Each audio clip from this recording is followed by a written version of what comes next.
The viewing figures for Wimbledon this year have been released, and there's no surprises that Alcaraz Djokovic performed very well. Here we go. We've got James Gray reporting. It's officially confirmed that a peak audience of 11.3 million watched Carlos Alcaraz beat Djokovic on BBC One in the Wimbledon final, which is the highest viewing figure for a final since Andy Murray won in 2016. And there was also another 4.1 million streaming online.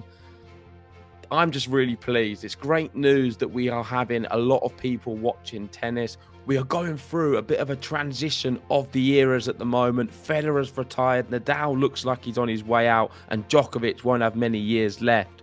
So it's great that people are really embracing the next generation, and Carlos Alcaraz has to be the number one lead in the pack for the next generation.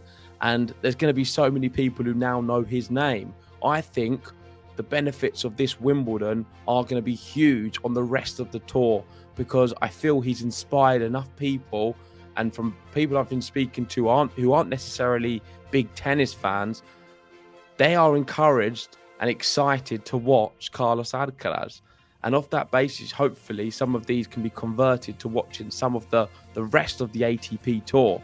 With the US Open coming up, of course, he is trying to retain his title there. And I think that the viewing figures are going to also be very high for that as well.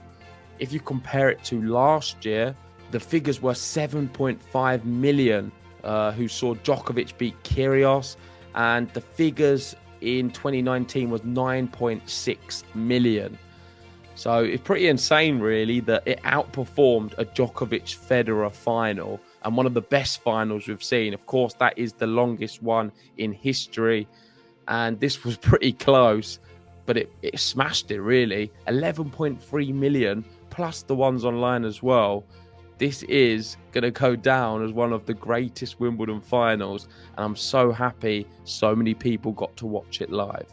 But there we go, some uplifting tennis news, just to show that people are still interested, people still are watching tennis, and we're getting close to the record numbers. So it's great news with the US Open on the horizon. Hopefully more people keep going back to watching and see how Carlos Alcaraz gets on.